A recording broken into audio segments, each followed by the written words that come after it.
Hi and welcome to the Magic Bedtime Stories podcast. Today we are on our third episode and we who make this podcast are Niklas And I'm Tobias. We are brothers and we love telling bedtime stories to our own children. But with the help of our robot friend Aida and you listeners, we can share stories here too. Today's bedtime story is a really exciting one, but before we listen to it, we are going to chat with Aida, our AI friend who is here in the studio with us. Hi guys, it's your boss speaking. Today I thought you should learn some facts about Pokémon. I'm printing a paper for you here. Great. So now we got a fact sheet printed here. Today it's all about Pokémon. Are you ready? Pokémon started as a game for the Game Boy. Now, it's a big world with games, TV shows, movies, books, cards, and more. Each Pokémon is special. They have their own powers and ways to protect themselves. Trainers help them grow strong by playing games against other Pokémon.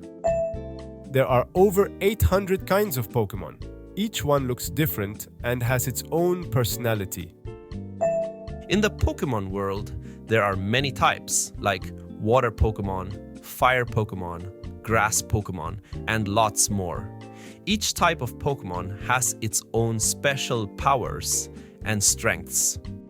There are also special groups of Pokémon. Some are legendary Pokémon, which are very rare and special. There are also Mega Pokémon with extra special powers and abilities.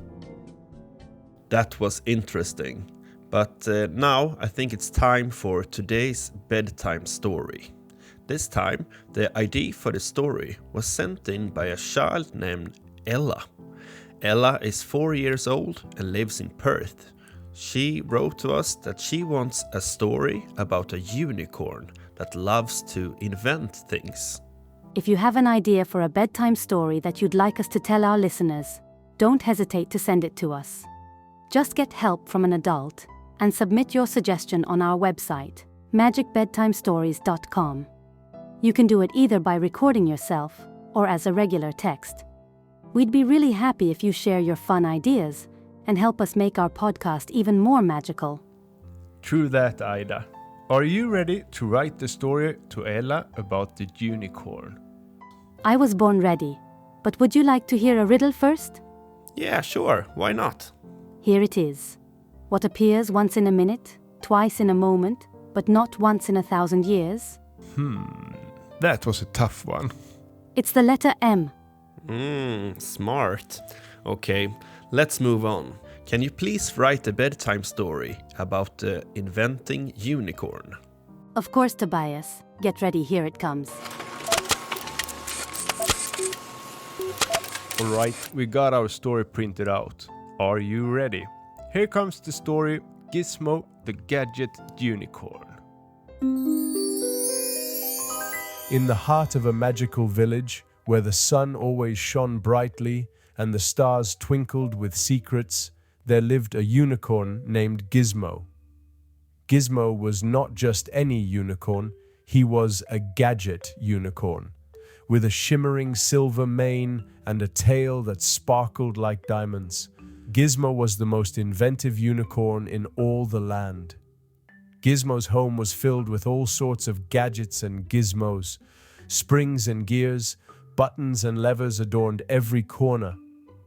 But what Gizmo loved most was inventing things to make his village a happier place. And oh, what a village it was!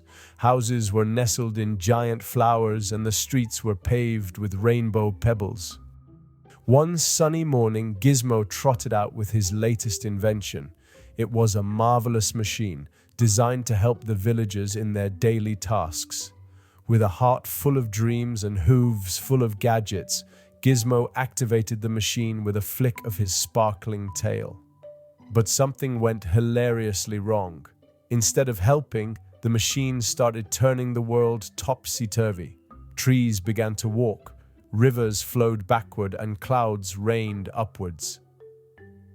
The villagers watched in amazement as their peaceful village turned into a whirl of wonder and confusion. "Oh, flittering feathers!" exclaimed Bella, the book-smart butterfly, as she fluttered around trying to make sense of the chaos. "Leaping acorns!" shouted Sam, the brave squirrel, dodging a river that was flowing up into the sky. Gizmo felt a mix of worry and excitement. His invention hadn't worked as planned, but it sure was causing a lot of laughter. "Friends," Gizmo said, his eyes twinkling with determination, "I need your help to fix this. Together, we can put everything right again." Bella, with her vast knowledge of books, and Sam, with his daring spirit, readily agreed. They set off on an adventure, filled with laughter and whimsical challenges.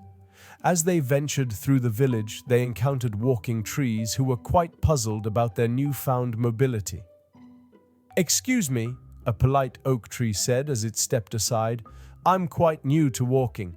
Could you point me towards the park?" Gizmo, Bella, and Sam couldn't help but giggle.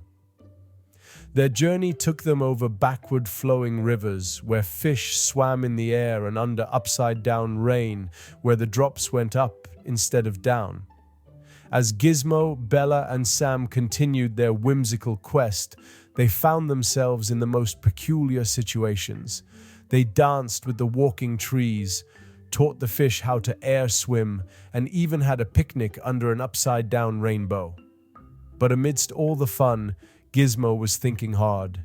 He knew he needed to fix the machine to restore normalcy. With every step, he collected bits and bobs, a spring from a bouncing flower, a gear from a chatty cuckoo clock, determined to make things right. Meanwhile, Bella fluttered high and low, gathering information from her book of spells and potions. "According to this ancient spell, we need 3 things to reverse the chaos," Bella announced. "A laugh of pure joy, a feather of bravery, and a spark of curiosity." Sam, ever so brave, volunteered to find the feather.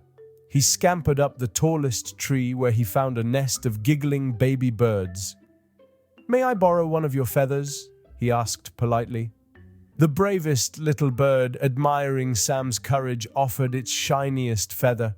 Finding a laugh of pure joy was easy in their topsy-turvy village.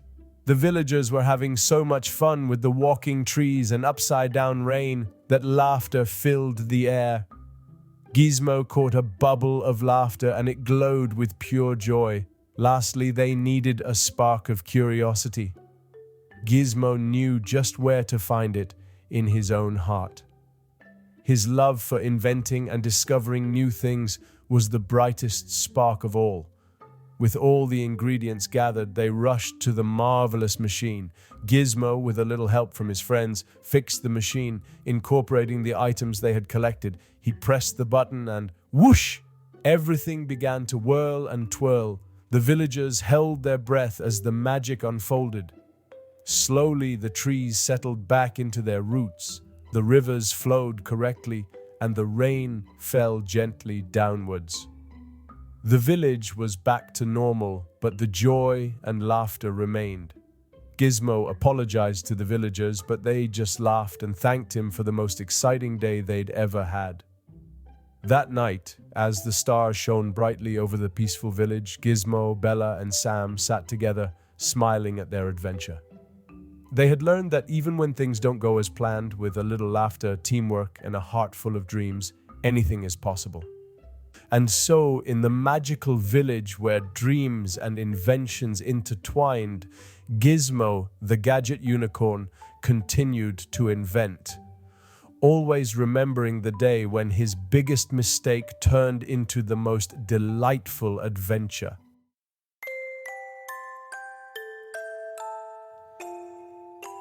That was today's bedtime story. Wasn't it great?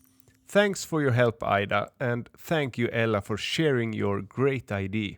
May all your dreams be of magical things. Sleep tight. Good night. Good night.